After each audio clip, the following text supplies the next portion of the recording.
Hello students. तो हम कर रहे थे क्लास 9th का chapter number first, matter in our surrounding. तो ये चैप्टर हमारा मैटर के बारे में हमने पढ़ा था इस चैप्टर में, और सॉलिड, लिक्विड्स और गैस के बारे में पढ़ा था। और उसके बाद मैंने इसकी रीडिंग भी करवाई थी और आपको क्वेश्चन आंसर भी। तो इस चैप्टर के कुछ क्वेश्चन आंसर रह गए थे, अभी हम वो करते हैं। तो जिसकी कोई भी प्रीवियस वीडियो मिस होगी हो, आप मेरा चैनल को सब्सक्राइब करके मेरी 9th क्लास वाली प्लेलिस्ट देख सकते हो। वहाँ पे आपको सभी इस चैप्टर की वीडियोस मिल जाएंगी, तो चैनल को सब्सक्राइब कीजिए। तो अभी हमारा क्वेश्चन है, हाँ, कमेंट ऑन रिजिडिटी। हम यहाँ तक आगे थे, हमने डिफरेंसेस कर लिए थे तीनों स्टेट्स में। तो देखो, फर्स्ट क्वेश्चन है हमारा रिजिडिटी। तो रिजिडिटी क्या होती है? तो ये होती है, एक टेंडेंसी होती है किसी भी सब्सटेंस की to retain maintain their shape when subjected to outside force. तो जो हमारा सब्सटेंस है, कोई भी उसकी शेप होती है, ठीक है। तो उसकी जो शेप बनाने की टेंडेंसी होती है, उसको मेंटेन करने की, ठीक है। तो रिजिडिटी उसको मेंटेन करके रखती है, ठीक है। आउटसाइड जो फोर्स होती है उनका उसके ऊपर इफेक्ट नहीं पड़ने देती, और उसकी जो भी शेप होती है किसी भी सब्सटेंस की, रेक्टेंगल होती है, कुछ भी, ये प्रॉपर देती है। तो आप कैसे डेफिनेशन लिखोगे इसकी? The tendency of substance to retain maintain their shape when subjected to outside force. तो ये इसकी डेफिनेशन आएगी। तो नेक्स्ट है हमारी कंप्रेसिबिलिटी।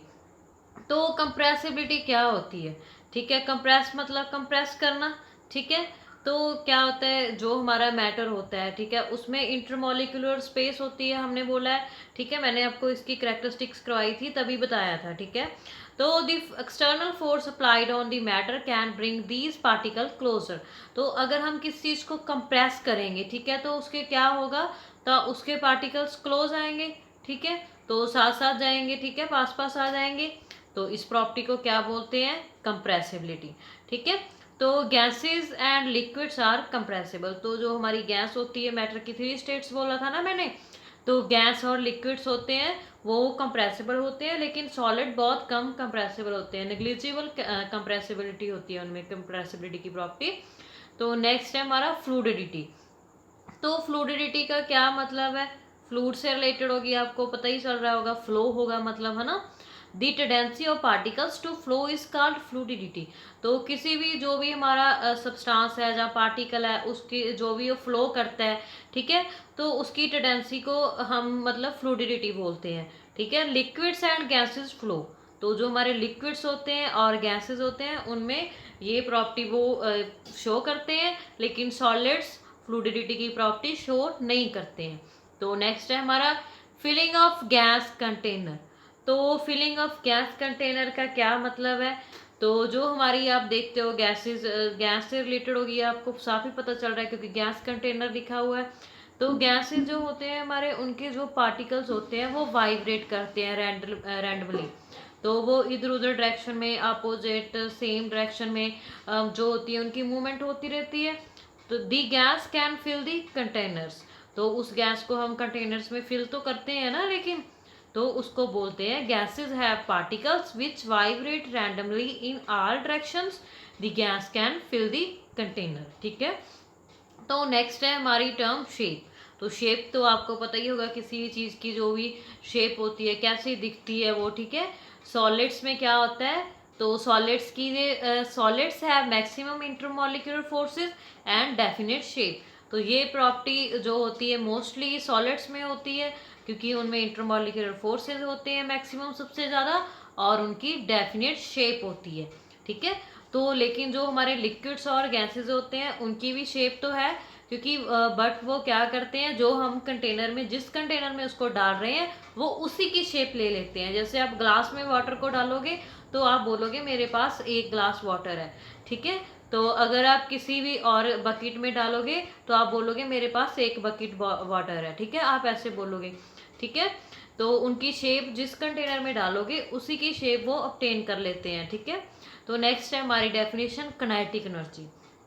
तो क्या होती है काइनेटिक एनर्जी? तो काइनेटिक एनर्जी एक मूवमेंट होती है, ठीक है, मोशन होता है, ठीक है। The energy by particles due to their motion is called kinetic energy, ठीक है। तो जो एनर्जी मतलब किसी भी पार्टिकल के द्वारा होती है, ठीक है, उसको ड्यू टू मतलब उसकी वजह से, जो एनर्जी होती है उसकी वजह से मूवमेंट होती है ना, ठीक है, पार्टिकल्स मूव करते हैं, ठीक है, उसको काइनेटिक एनर्जी बोलते हैं।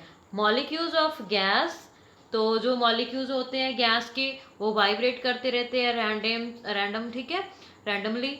तो उनमें जब भी जो चीज़ ज़्यादा वाइब्रेट करेगी उसमें मोर काइनेटिक एनर्जी होगी, सबसे ज़्यादा काइनेटिक एनर्जी होगी, ठीक है। तो ये हमारी यहाँ तक हो गया। तो नेक्स्ट हमारी इंपॉर्टेंट डेफिनेशन है डेंसिटी। तो क्या होती है डेंसिटी? तो डेंसिटी को आप मैथमेटिकल भी शो करते हो, और इसकी डेफिनेशन क्या लिखोगे? It is defined as a mass per unit volume the solids have highest density. तो इसका क्या मतलब है? जो मतलब डेंसिटी होती है वो एक रेशो होती है मास बाय वॉल्यूम की। देखो मैंने आपको क्वेश्चन बताई हुई है। अगर आप डेंसिटी का सिंबल जे होता है, इसको रो बोलते हैं, ठीक है। तो ऐसा सिंबल डेंसिटी का होता है। अगर आप मैथमेटिकल एक्सप्रेशन देना चाहते हो तो ऐसा सिंबल शो करोगे। तो देखो एम मास होता है और वी वॉल्यूम होती है, और जो मास और वॉल्यूम की रेशियो होती है उसको हम डेंसिटी बोलते हैं, ठीक है।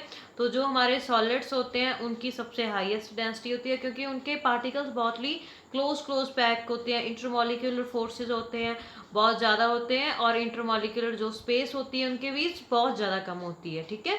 तो इसीलिए सॉलिड्स की जो डेंसिटी होती है सबसे ज़्यादा होती है, ठीक है। तो ये हमारे आज के डेफिनेशन हो गए। तो ये आपके बहुत ही इंपॉर्टेंट डेफिनेशन है, आपको 1 मार्क्स में क्वेश्चन आ जाते हैं। सिंपल इनके एक्सप्रेशंस भी जो है इनके नेम भी आ सकते हैं, और सिंपल इनकी जो मैंने आपको प्रॉपर्टीज डिस्कस की है अभी, इसको आप ध्यान से करो। तो उनकी प्रॉपर्टीज में से भी आपको क्वेश्चन आ सकते हैं, 1 मार्क्स क्वेश्चन बनेंगे इसमें से। तो कभी कभी एग्जाम्स में ऐसा भी होता है 5 मार्क्स के क्वेश्चन होते हैं, उनमें आपको 2 मार्क्स का ये भी आ जाता है, ठीक है। इसलिए इनको अच्छे से इन डेफिनेशन को प्रिपेयर करो, और चैनल को सब्सक्राइब कीजिए। नेक्स्ट वीडियो में आपके लिए जल्द लेके आऊँगी। Thank you.